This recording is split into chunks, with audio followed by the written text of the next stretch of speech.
Hello guys, I am back.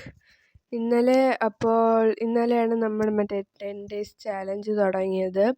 അതായത് ഓരോ ദിവസവും എത്ര ചാപ്റ്റർ കംപ്ലീറ്റ് ചെയ്യാൻ പറ്റുമോ അത്രയും കംപ്ലീറ്റ് ചെയ്യാനായിട്ട്.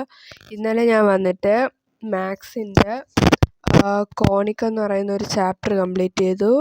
പിന്നെ ബയോളജിയുടെ ബോഡി ഫ്ലൂയിഡ്സ് ആൻഡ് സർക്കുലേഷൻ അതിൻ്റെ പകുതി കംപ്ലീറ്റ് ചെയ്തു. കുറച്ച് അസൈൻമെൻറ്റ്സും എല്ലാം ഇന്നലെ ഉണ്ടായിരുന്നു. അതുകൊണ്ട് അത് തീർത്ത് ഫുഡൊക്കെ കഴിച്ച് വന്നേ ഉള്ളൂ. 9:15 അപ്പോൾ ഇപ്പം തൊട്ടാണ് പഠിച്ച് തുടങ്ങാൻ പോകുന്നത്. അപ്പോൾ ഇന്നലത്തെ പോലെ എനിക്ക് ഇന്നും കംപ്ലീറ്റ് ചെയ്യാൻ പറ്റുമോ ഇല്ലയോ നമുക്ക് നോക്കാം. 9:30 ആയപ്പോൾ എൻ്റെ അമ്മ വിളിച്ചു. അങ്ങനെ ഞാൻ അമ്മയുടെ അടുത്ത് പോയി. പിന്നെ കുറേ സമയം ഞാൻ അമ്മയുടെ കൂടെയൊക്കെ തന്നെയായിരുന്നു. അത് കഴിഞ്ഞൊരു 10 മണിയായപ്പോഴാണ് ഞാൻ പഠിച്ചു തുടങ്ങാൻ സ്റ്റാർട്ട് ചെയ്തത്. ഞാൻ ആദ്യം എടുത്തു വെച്ച് പഠിച്ചത് ബയോളജി ആയിരുന്നു. പക്ഷേ എനിക്ക് ഇന്നലത്തെ ആ ചാപ്റ്റർ കംപ്ലീറ്റ് ചെയ്യാൻ പറ്റിയില്ല. ഇങ്ങനെ ഞാൻ കുറച്ച് എടുത്തു വെച്ച് പഠിച്ചു.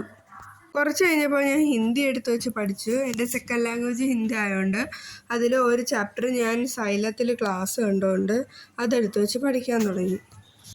ഞാൻ ഡബിൾ സർക്കുലേഷന് തൊട്ട് മുന്നേ വരെ പഠിച്ചു. ഇനി എനിക്ക് പഠിക്കാൻ വയ്യ, എനിക്ക് നല്ല ഉറക്കം വരണം. പിന്നെ ഹിന്ദിയുടെ ഞാൻ കണ്ട ചാപ്റ്ററിൻ്റെ പകുതിയോളം ഞാൻ പഠിച്ചു തീർത്തു. അതിൻ്റെ പാർട്ട് 3 എനിക്ക് സൈലത്തിൽ കിട്ടിയില്ല. അതുകൊണ്ട് ഞാൻ കിടന്ന് ഉറങ്ങാൻ പോകുന്നു.